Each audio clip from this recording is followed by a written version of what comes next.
Greetings, this is SynClaiR the Wolf, and I'd like to welcome you to another Tekken 8 discussion video. This is in regards to Season 2, and it asks the open-ended question, is blue for Bruce or... Now, why is it an open-ended question? Well, if you look at the Season 2 character in Stage Pass, all the other characters aside from Anna Williams are mystery characters, and the developer stated at Tekken Talk that the colors on their panels are supposed to give away hints as to who they are. Now, let's take a look at it, right? The Season 2 character is Stage Pass. You got blue right here, right? Now, my prime is Bruce Irvin, okay? He's one of the characters that come to mind. So, in total, 3 characters come to mind. Bruce Irvin, my number 1 main. Lei Wulong. And the dreaded and overrated Fahkumram. I really hope it's not Fahkumram. I'm serious. It better not be Fahkumram. But those are the 3 who wear blue as their defaults. Of course, you should know for me, my obvious choice would be Bruce Irvin, being that he's a long-time favorite of mine and has been my number 1 main for over a decade. You know, and I have to be honest, very, very honest. We really wouldn't be having the discussion in the first place if the developers would just take heed to the player base. Because Michael Murray did a poll, and I myself did my own version of the poll, inquiring whether the player base wants all characters to be revealed at once, regard DLC characters that is. They want all DLC characters revealed at once, or one character revealed at a time during the events, okay? And we both got the same result. The majority voted on both polls that they wanted all characters revealed at once. And I share the same sentiment, because if you're offering a product, right, you know, something that's $30 to $40, or $40 to $50, something like that, people want to know what they're buying. Okay, there's no need for all the ambiguity, you know, when you're selling a product. You know, people want to know what they're getting if they're spending the money, and I share the same sentiment. That's right, I want all characters to be revealed at once, because if Bruce is not in it, you can forget it. I'm not going to get Tekken 8, alright? Now, of course, as usual, when Bruce comes up as a topic, here comes some haters making false claims. You see, haters like to say, Bruce has no personality. Well, I'm about to debunk that right here and right now. Go home, Pops. I have no time for old-timers. Don't judge me by my age, you little twit, and show some respect for your elders, pretty boy. Hold up. Bruce is called Steve Fox a pretty boy. Bruce is cold with it. He is cold with it. Do you see the look on Steve Fox's face? Look at his face. It's Bruce. Pretty boy. You're a kickboxer, right? Want to see how your kicks stand up to my punches? Round 1. Fight.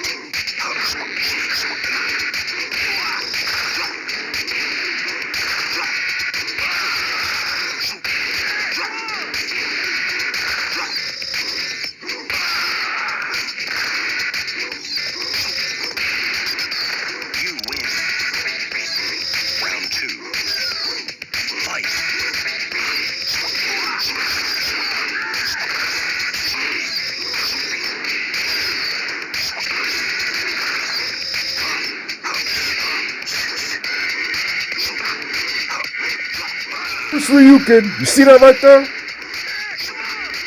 BRUCERYUKEN followed with the back 2. BRUCERYUKEN with the back 2. You talk about no personality. Get out of here. This guy is strong. You're lucky I didn't break your arm, kid. Kazuya still hasn't shown. Now, another dumb and ignorant claim that Bruce haters like to make is Bruce has no story relevance. I'm telling you, quite a few people in the tech community are some dumbass, pebble-brained morons. So let me show you something to debunk that stupidity, that dumbass, ignorant statement. Now, if you've used Bruce in Tekken 6, you should know that he's Kazuya's right-hand man in G Corporation. He helped Kazuya take over G Corporation, and his mission was to go after Jin Kazama. You mean this Jin Kazama? That's right, this Jin Kazama, a face of the franchise along with his father Kazuya. You mean to tell me that Bruce's role isn't important? Are you serious?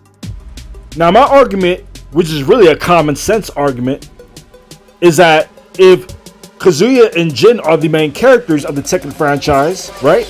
And Bruce is the right-hand man of Kazuya and going after Jin, right? That means he's directly involved with the main characters, right? That automatically gives him precedence over all the other non-Mishima characters. You see what I'm saying? So you mean to tell me he has no story relevance even though he's connected to Kazuya and his target is Jin?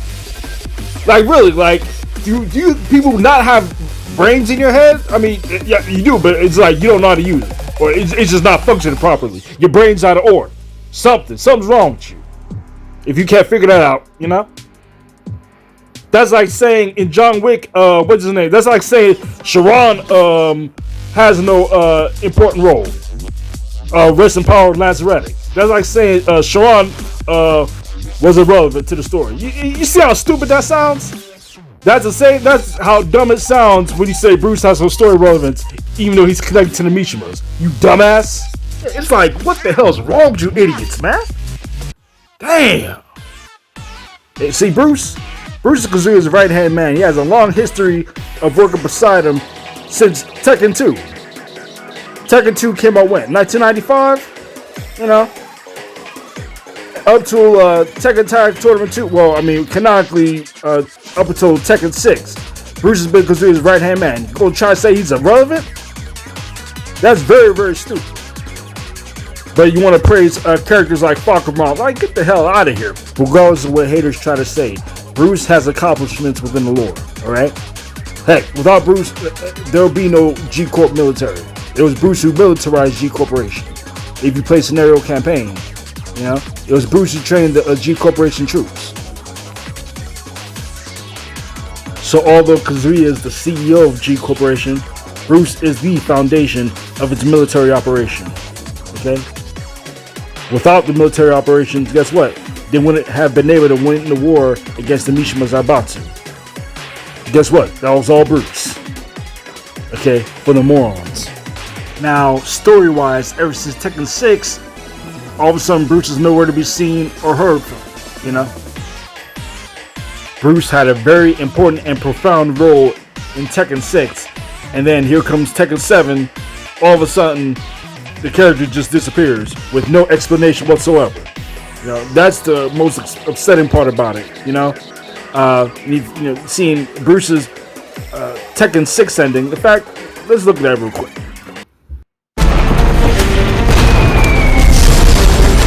Cover me.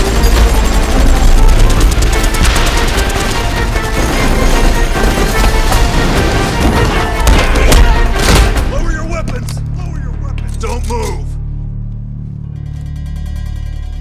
Bruce here. Area clear.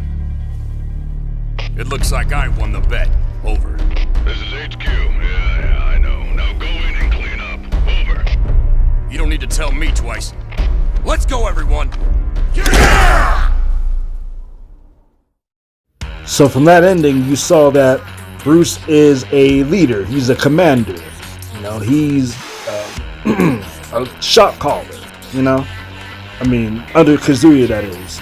You know, and the thing is like, it's a daggone shame that, you know, you have a character with such an important role, and then here comes Tekken 7, and Bruce is nowhere to be found and not even mentioned. So I mean, yeah, that's really doing a disservice to Bruce men such as myself.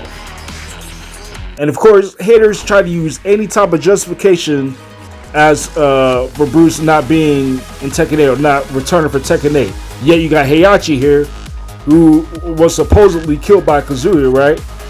Remember, Kazuya made his heart stop and threw him into volcanic lava. So Heihachi really should be dead, but they retconned that in Tekken 8.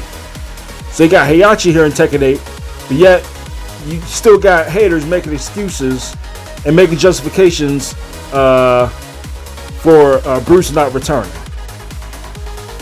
Oh, so they can see Heihachi back, but they can't see Bruce back. What does I say about them? What does I say about the haters? Yeah, yeah. So it has nothing to do. Their hate for Bruce has nothing to do with really has nothing to do with Fahkumram or Muay Thai representation. There's other styles like Muay Boran. Yes, that's from Thailand also. But you also got other kickboxing styles that that look almost identical to Muay Thai as far as the moveset that they can easily give Bruce. So I mean, I'm really not trying to hear the excuses. You know, Bruce is a great character. You know, and in fact they say that the storyline can easily continue without Bruce. Oh, include the character's contributions, but throw away the character. What does that sound like? In real life, what does that sound like?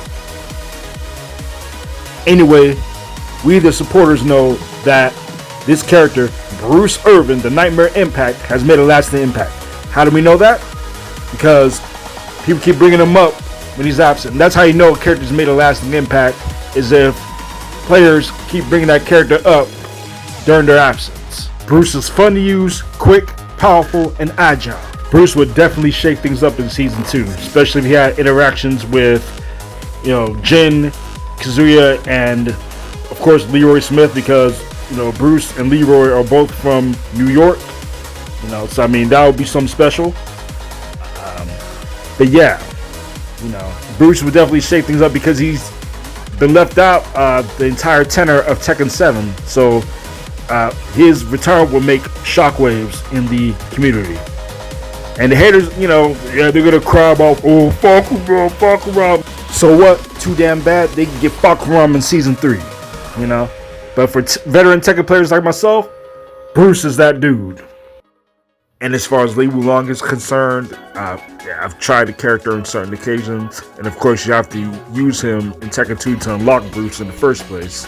And I've even tried him in Tekken 7, but I can't find any gameplay footage of me using him. So I told you everything you didn't know. I'm not a lay player. But as far as Bruce, I mean, he got the iconic moves such as this one. BRUCERYUKEN on Bruce. Now, in regards to Fahkumram, who I like to call FLOP-KUMRAM, I'm gonna be honest, this gameplay footage is from 2022. I'm serious. It was like I dropped the character in 2022. The reason why I picked him up in the first place was to, you know, try him out and see if he had Bruce's moveset, but the answer is no. He does not have Bruce's moveset. And his rage art, to be honest, looks like Heihachi's Tekken 8 rage art. So it's like Fahkumram really seems, you know, redundant in Tekken 8. You know, he really brings. I mean, put it this way: what he could bring to the table, Heihachi already has it covered. You know, the lightning and all that. It's just Fahkumram is just. He's a what do you call it? A failed experiment. Fahkumram is not that dude. He isn't. He overhyped, you know, because of his trailer. But you know, when it's time to really get down to business, I mean, he's just the character's a failure. And you know, you really can't compare him to Bruce, because I mean, compared to Bruce, he's stiff as hell. You know, his moveset is just one-dimensional, and it's just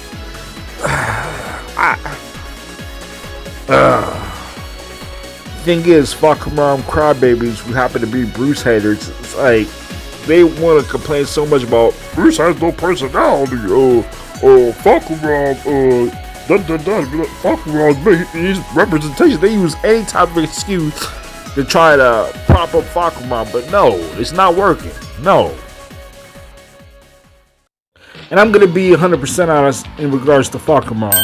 He has no iconic moves to remember him by. He has no catchphrase. He has no meaningful character interactions. He has no meaningful accomplishments within the Tekken lore. What is this dude even here for? And you try to say that, you know, his supporters try to say he's Tekken Sagat. This dude can't even do a Tiger Uppercut. How is he a Sagat and can't even do a Tiger Uppercut? I'd rather have Sagat in Tekken 8 as a guest character than this dude. This dude's a lame. Oh, and while we're on the topic of Tiger Uppercut, referring to the move and not the TGU 2024 in which Fahkumram was a no-show, Bruce has his own rising uppercut. It's called the Leg Slicer Tornado Uppercut, a move that I call BRUCERYUKEN. That's right, Bruce has his own Tiger Uppercut, or Shoryuken, which I call the BRUCERYUKEN, and it's pretty easy to execute. Crouch 4, 3 and 1. BRUCERYUKEN, some stiff-ass Fahkumram doesn't have. Now, Li Wulong, despite me not really using the character, I can't deny that he's a legacy character. He's made a lasting impact, you know, because of his unique style. Yeah, he can be very annoying to fight against, but he's a fun character for those who use. And as far as the story relevance, I mean, Lei's a cop, so he can easily be given something to do regardless of how the plot goes. So Lei's always going to have relevance in some way, shape, or form. And what he has in common with my prime main Bruce is that both of them made their debut in Tekken 2, and they both made a lasting impact. And they were both unique and fun characters. Bruce is more powerful though. Bruce is more influential though. Now back to my prime main Bruce Irvin. Alright, he actually things go for him as he's a character built to last. Legacy character status. Alright, been established since Tekken 2. Has an iconic catchphrase, "I'm your worst nightmare." Story accomplishments, taking over G-CORP with KAZUYA. Profound interactions, like with KAZUYA and SCtheWolf. Powerful and flexible moveset. And iconic moves, like his back two and what I call his BRUCERYUKEN. And yeah, believe it or not, the anticipation is definitely high for Bruce to return as a DLC character in Tekken 8. But in the meantime, I'm going to continue enjoying Tekken Tag Tournament 2, Tekken 6, and Tekken 5 Dark Resurrection. Those are the 3 main games that I play in the series. Now, occasionally I'll play Tekken Tag Tournament 1 and Tekken 2, but as far as my favorites are concerned, that I play on a frequent basis, it'll be Tekken Tag 2, Tekken 6, and Tekken 5. Well, particularly Tekken 5 Dark Resurrection. Great game. I mean, especially with its dojo mode. And with Tekken 6, I never get tired of Ghost Battle. With Tekken 6 and Tekken Tag 2, I don't get tired of Ghost Battle. Another thing I don't get tired of is his catchphrase. I'm your worst nightmare. Overall, I'm hoping that Blue is for Bruce and that he turns out being the summer character. Alright, and that's pretty much all I have to say. Let me know what you think in the comment section. Who are you anticipating that the Blue summer character will be in Tekken 8 Season 2? Do you think it's going to be Bruce? Do you think it's going to be Lei? Do you think it's going to be Fahkumram or FLOP-KUMRAM or some other character? Let me know what you think in the comment section. Alright, I am SynClaiR the Wolf, signing off. Take care.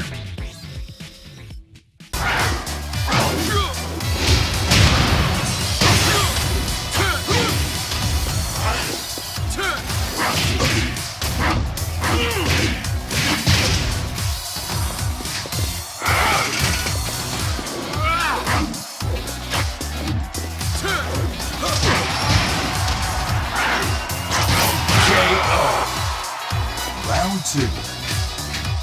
Fight!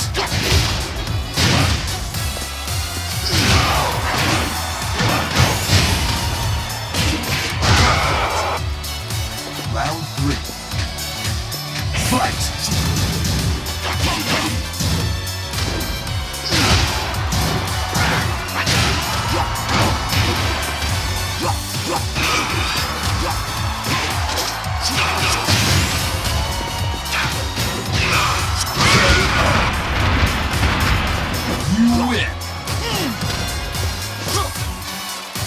Lucky Boss.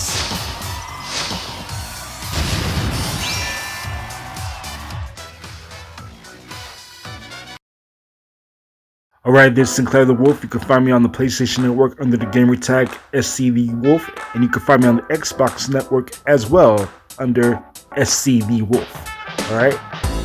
And be sure to follow me on Twitch, alright? Under SynClaiR the Wolf. Alright?